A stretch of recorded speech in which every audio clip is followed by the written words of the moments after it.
Hello everyone. क्या आपको भी घुटन या सफोकेशन यूफोरिया है? क्या आप भी किसी बीमारी को लेकर दहशत में रहते हैं? क्या आप एग्जाम के नाम से डरते हैं? क्या आप रिश्तों के खोने से डरते हैं? अगर हाँ, तो मेरा ये वीडियो शुरू से अंत तक ज़रूर देखिए। वीडियो में कुछ भी अच्छा लगे तो लाइक ज़रूर कीजिएगा, चैनल को सब्सक्राइब करेंगे तो आपको वीडियोस मिलते रहेंगे और मुझे खुशी मिलती रहेगी। आगे बढ़ने से पहले बेल आइकॉन को हिट करें ताकि आपको मेरे सभी वीडियोस के नोटिफिकेशंस मिलते रहें। मैं Kavita Sharma, wellness life coach और लाइफ ट्रांसफॉर्मर साइकोथेरेपिस्ट, आपका स्वागत करती हूँ अपने इस वीडियो में।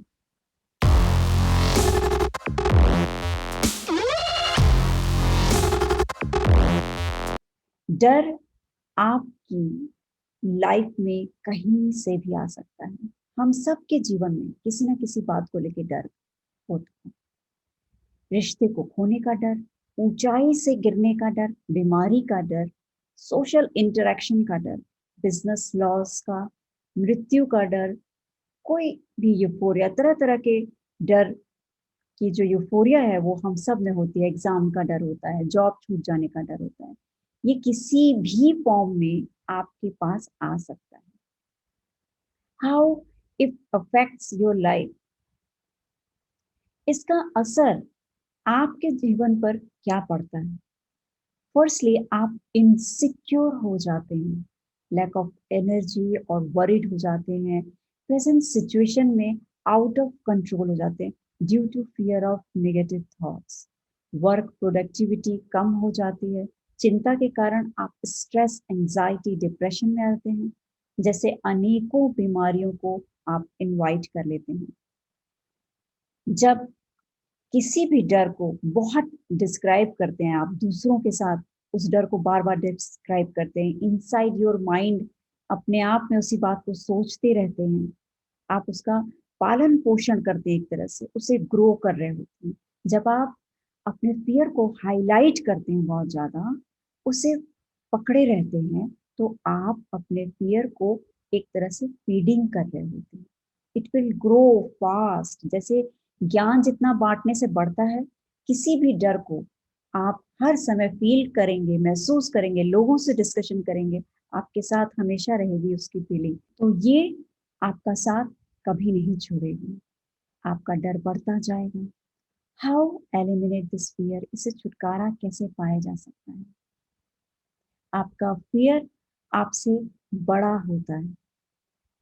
आप फियर के सामने एक छोटे से आपकी जो पर्सनालिटी है हो जाती है, इसलिए वो आपके ऊपर हावी हो जाता है।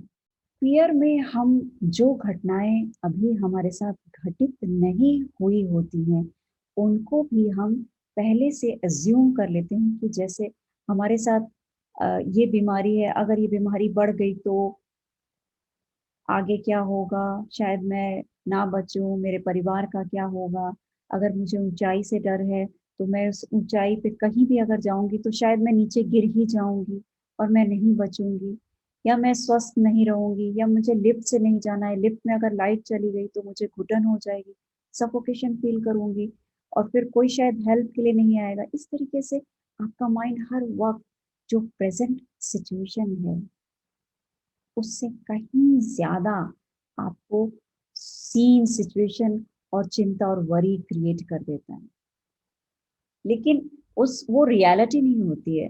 मगर आप इस जब आप कुछ सोचते हैं, अपने मन के अंदर विचार लाते हैं, तो उसकी एक पिक्चर भी चलती है और माइंड हमारा सच्चाई में और जो चीजें अनरियल हैं, जो अभी घटित नहीं हुई, इन दोनों के बीच में फर्क नहीं कर पाता है। जी हाँ, माइंड को ये पता नहीं चलता कि इस समय आप ये जो विचार कर रहे हैं, जो सोच रहे हैं, जो आपका वरी का कारण है, जो पिक्चर्स उस समय चल रही है जिससे आप हदस गए हैं, डर के साए में है, वो रियल नहीं है।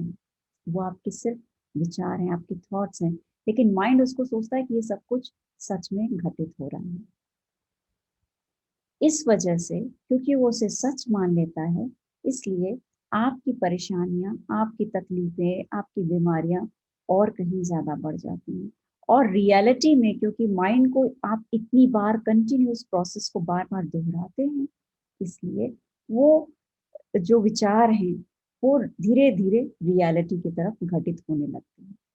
इसलिए वो आपके ऊपर हावी हो जाते हैं। इंटरनल वर्ल्ड में कम से कम डिस्क्राइब कीजिए। बाहर लोगों के साथ शेयर बिल्कुल मत कीजिए अपनी प्रॉब्लम्स इस तरह की। क्रिएट योर सेल्फ इमेज बिगर, अपनी सेल्फ इमेज को बहुत बड़ा बनाइए। फ़ियर का कोई प्रूफ नहीं है देखिए आपके पास उसका कोई प्रेज़ेंस नहीं है उसकी, कि वो आपके पास बैठा है। ऐसी कोई पिक्चर नहीं है। ये कोई यूनिवर्सल ट्रुथ नहीं है डर, इसलिए ये एग्ज़िस्ट नहीं करती। ये सिर्फ़ आपके विचारों में है, आपके माइंड में है। आपके माइंड ने कभी किसी सिचुएशन से ट्रिगर होकर आपको फ़ियर दिया है, डर दिया है। अब अगर आपके माइंड ने क्रिएट किया है तो वो इसे डिस्ट्रॉय भी कर सकता है। आप फ़ियर को हटाना जितना आसान समझेंगे, ये उतनी जल्दी एलिमिनेट यानी गायब हो जाएगा। किसी को कुछ नहीं समझना, अगर आप किसी को अहमियत नहीं देंगे यानी उसके अस्तित्व को समाप्त कर देना। ईश्वर हैं, ये समझने पर आपको शक्ति मिलती है और उसी को मात्र पत्थर समझें तो ईश्वर की कृपा आनी बंद हो जाती है। कनेक्शन डिस्कनेक्ट हो जाता है। ऐसे ही आपको फ़ियर के साथ डील करना है, उसको ज़ीरो इम्पोर्टेंस दे करके। फ़ियर के स्ट्रक्चर को चेंज कर दीजिए। जी हाँ, जो भी आपने उसकी डिज़ाइन अपने माइंड में बना रखी, जो पिक्चर्स हैं, उसके स्ट्रक्चर को आप बिल्कुल चेंज कर दीजिए। डर को दोस्त बना करके आप चेंज कीजिए। फ्रेंड बनाते ही इसकी जो रिस्पॉन्सिबिलिटीज़, जो जॉब है, वो बिल्कुल चेंज हो जाएगी। It will accelerate your life. ये जीवन को एक नई दिशा देगा, एक नई डायरेक्शन देगा। फ़ियर से डर के मरना नहीं है, बल्कि नई लाइफ को एन्जॉय करना है। अगर आप अपनी सेहत, हेल्थ को लेकर डर का शिकार हैं, किसी गंभीर बीमारी की वजह से, तो ऐसे में आपको क्या करना है?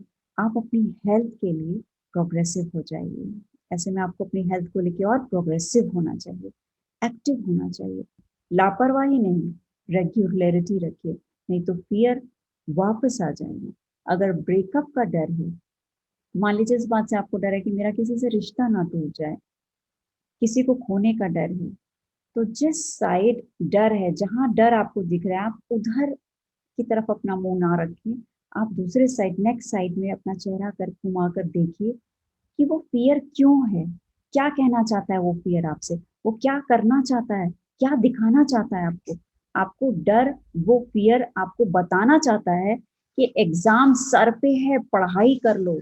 अगर आप अपनी सेहत को लेकर डर का शिकार हैं, किसी गंभीर बीमारी की वजह से, तो ऐसे में आपको क्या करना है? आप अपनी हेल्थ के लिए प्रोग्रेसिव हो जाइए। सिर्फ डरते रहने से काम नहीं होगा। डर का आना इस बात का सूचक है कि आपको अलर्ट हो जाना चाहिए, एक्टिव हो जाना चाहिए। नहीं तो फ़ियर वापस आ जाएगा। अगर ब्रेकअप का डर है, आपको लगता है कि आप किसी के साथ रिश्ते में हैं, कहीं ब्रेकअप ना हो जाए, इस बात को लेके आप डर रहे हैं कि आप कहीं उसे खो ना दें, तो जिस साइड डर है, यानी अगर आपको डर इस तरफ दिख रहा है, आप उधर अपना मुँह क्यों घुमाते हैं? जिस तरफ आपको डर दिख रहा है, उस तरफ मुँह मत घुमाइए, नेक्स्ट साइड भी देखिए। अपना चेहरा घुमा कर के आप इस तरफ देखिए कि वो डर कहना क्या चाह रहा है आपसे। आपको डर, वो फ़ियर आपको बताना चाहता है कुछ। एग्ज़ाम सर पे है, लाइक एग्ज़ामिनेशन टाइम में स्टूडेंट्स को अगर उस समय बेचैनी है, डर है, तो रोग से बचने के लिए अपनी सेहत पर ध्यान देना चाहिए। अगर एग्ज़ाम का डर है, तो पढ़ाई में मन लगाना चाहिए। रिश्ते को टूटने का अगर आपको डर है, तो रिश्ते को और सुंदर और आकर्षक, मधुर बनाने के लिए क्या करना है, उसमें हमें काम करना चाहिए। हम अपने पेन और डर की तरफ तो देखते ही हैं, साथ ही नेगेटिव देखना, सोचना शुरू करके डरना शुरू कर देते हैं। जब आप डर के दूसरी तरफ देखेंगे, जिधर इधर डर है और आप इस तरफ देखेंगे, तो ये आपको कोई मैसेज देने के लिए, यानी आपको कोई संदेश देने के लिए, कुछ बताने के लिए, सचेत करने के लिए आपके जीवन में डर आता है। आपके जीवन में डर का आना ताकि आप कुछ पॉजिटिव एक्शन लें अपनी सिचुएशन को बेहतर बनाने के लिए। आज अपनी पूरी एफर्ट्स लगाइए, एनर्जी लगाइए, नियमितता के साथ सॉल्यूशन पर काम कीजिए, जिससे कि आपका फोकस चेंज हो जाएगा। आपकी केयर डिज़ायर से आपके चैलेंजेस सॉल्व होंगे।